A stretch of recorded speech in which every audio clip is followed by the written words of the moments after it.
अस्सलाम वालेकुम नाजरीन, आसिफ चौहान यूट्यूब चैनल पर खुश आमदीद। कुल्लूस उस्मान सीरीज़ की आने वाली नई किस्त के हवाले से एक नई वीडियो के साथ आपकी खिदमत में हाजिर हुए हैं।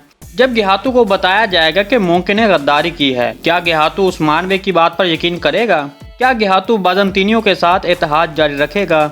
गेहातू को किला कुलजासार और किला काराचाइसर पर बाज़ंतीनी आयनुकुल्ला हमला करने वाला है, इसका पहले से ही पता था, लेकिन गेहातू ने काई कबीले वालों को ये नहीं बताया।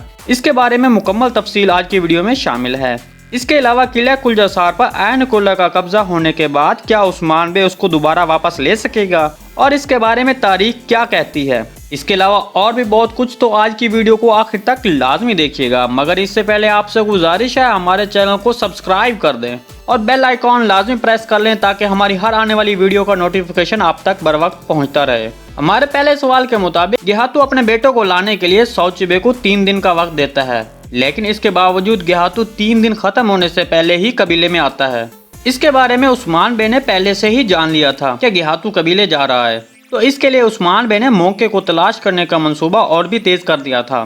तो उस गार की सारी मालूमात कुमरुल अब्दाल ने दी थी, जिस पर उस्मान बे ने उसका शुक्रिया अदा किया। जहां उस्मान बे ने पहुंचकर सौचिबे को आज़ाद और फिर मौके को पकड़ा। लेकिन इसके बाद जब उस्मान बे कबीले पहुंचा तो यौलिक अरसलान काफी हैरान थे कि उस्मान बे उस गार से कैसे बच गया, क्योंकि यौलिक अरसलान ने वहां पर अपने लोग बिठाए हुए थे ताकि उस्मान बे के आने पर उस पर हमला कर दें। लेकिन इसके बावजूद उस्मान बे और बुरान अलप और गोख्तू कलब के साथ मौके को तलाश कर लेता है। हमने जब 33 किस्त का ट्रेलर देखा तो इसमें तेजी से गुजरने वाले मनाजिर में एक मंजर ऐसा भी था जिसमें मोंके को कबीले में गेहातू के पास लाया जाता है। जैसा कि तस्वीर में मोंके और उसके साथ उसका बाप गेहातू खड़ा है। यहाँ पर अब 2 सीन क्रिएट होते हैं। पहला तो ये है कि गेहातू अपने बेटे की बात पर यकीन करेगा और इस तरह उस्मान बे से गेहातू की दुश्मनी जारी रहेगी, क्योंकि अभी उस्मान बे यौलिक अरसलान और मोंके का मंसूबे को बेनकाब नहीं कर पाएंगे। दूसरी बात, मुआहदे के मुताबिक 3 दिन में मौके का गेहातू तक पहुंच जाना, जिससे गेहातू कबीले से चला जाएगा, लेकिन इसके बावजूद दुश्मनी जारी रहेगी।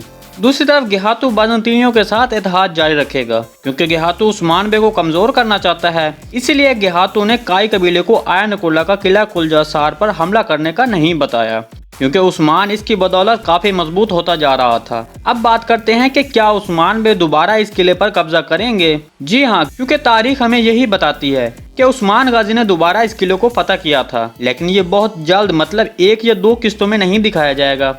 जी तो नाज़रीन, आज की वीडियो बस यही तक थी। उम्मीद है आपको पसंद आई होगी। अगर आप तक हमारी वीडियो बर वक्त नहीं पहुंच रही तो बेल आइकॉन लाजमी प्रेस कर लें ताकि हमारी वीडियो का नोटिफिकेशन आप तक बर वक्त पहुंचता रहे। वीडियो अच्छी लगी तो इसको लाइक और चैनल को सब्सक्राइब करना मत भूलिएगा। मिलते हैं किसी नई वीडियो के साथ, तब तक के लिए अल्लाह हाफिज़।